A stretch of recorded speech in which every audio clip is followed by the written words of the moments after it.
ہم کسی کی اختیاری خوبی کو کہتے ہیں، اور اللہ تعالیٰ جل شانہ کی خوبیاں غیر اختیاری نہیں ہیں، اس کی اختیاری خوبی ہیں، اس لیے اس کو حمد زیبا ہے۔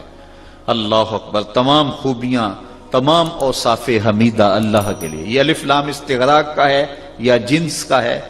یعنی اگر استغراق کا معنی یا جنس کا معنی، دونوں صورتوں میں معنی یہ ہوگا کہ ہر وہ خوبی جسے خوبی کہا جا سکتا ہے، جس پر خوبی کا اطلاق ہو سکتا ہے، وہ اللہ کے لیے ہے۔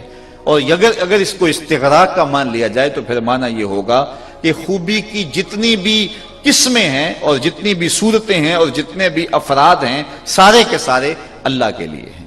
یعنی ہر جنس خوبی اللہ کے لیے ہے اور ہر قسم خوبی اللہ کے لیے ہے۔ وہ ڈائریکٹ خوبی اللہ کی بیان کی جائے پھر بھی اللہ کی ہے، اور اگر وہ کسی اور کی جائے تو خالق کی خوبی ہوگی تو پھر بھی وہ اللہ کی خوبی ہے۔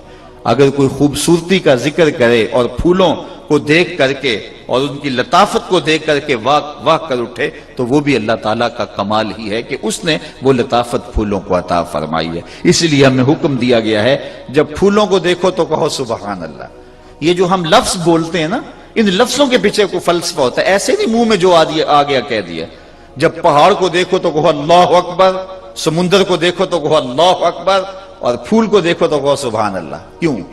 اس لیے کہ جب پھول کو دیکھا تو اس کی لطافت اور اس کی خوبصورتی اترنے لگی تو کہیں دل الجھ نہ جائے کہ یہ کتنا خوبصورت ہے، کہا اب بولو سبحان اللہ، یہ نہیں میرا رب کتنا سونا ہے جس نے اس کو پیدا کیا، تو وہاں سبحان اللہ کہنے کا حکم ہے۔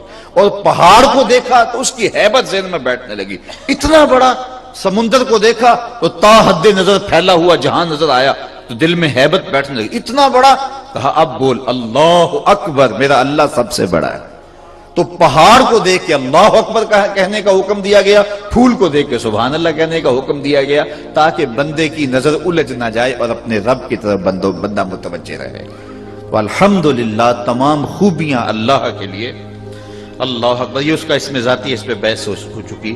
رب العالمین، جو تمام جہانوں کا پالنے والا ہے۔ رب پروردگار کو کہتے ہیں، کسی چیز کو اس کی استعداد ذاتیہ کے مطابق درجہ بدرجہ مرتبہ کمال تک پہنچانا ربوبیت کہلاتا ہے۔ جو اس کی فطری استعداد ہے اس کے مطابق درجہ کمال تک پہنچانا۔ کبھی ایسا نہیں ہوا ایک بلی کو اتنا زیادہ دودھ پلایا گیا کہ وہ بڑھتے بڑھتے ہاتھی کی مقدار کو پہنچ گئی ہو، کبھی ایسا نہیں ہوتا۔ اور کبھی ایسا نہیں ہوا کہ ایک اونٹ کو غذا اور چارہ کم ملا ہو وہ چوہے جتنا رہ گیا ہو، ایسا نہیں ہوتا۔ کبھی ایسا نہیں ہوتا کہ ایک گلاب کے پودے کو اتنی کھاد ڈال دی گئی ہو کہ وہ بڑھتے بڑھتے برگد کے درخت جتنا ہو گیا، اور کبھی ایسا نہیں ہوا کہ برگد کا ایک درخت ہے اس کو کوئی غذا کم ملی ہو تو وہ بالکل چھوٹا سا جو ہے وہ پودا رہ گیا ہو۔ جو اس کی فطری استعداد ہے اس کے مطابق اس کو مرتبہ کمال تک پہنچانا، یہ ربوبیت ہے۔ اور جو اس کی ضرورت ہے اس کے مطابق اس کو باہم پہنچانا، یہ ربوبیت اور یہ رب کی شان ہے۔ اور ہر شے کو جو اس کی ضرورت ہے اس کو باہم وہ پہنچا رہا ہے، اور یہ اس کی شان ربوبیت ہے۔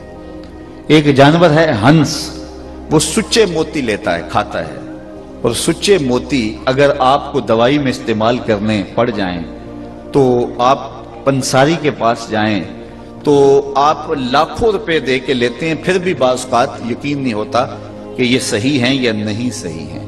تو وہ تولوں اور ماشوں میں ملتے ہیں اور پھر بھی ہم یقین نہیں کر رہے ہوتے، جبکہ لاکھوں روپے بھی اس پہ خرچ کر رہے ہوتے ہیں۔ تو ہمیں تولوں اور ماشوں میں میسر نہ آئیں، اور دنیا کے اوپر لاکھوں پرندے ہنس روزانہ پیٹ بھر کے صبح بھی کھائیں، شام کو بھی کھائیں، دوپہر کو بھی کھائیں، اور رب روزانہ ان کو عطا فرمائے، یہ اس کی ربوبیت ہے۔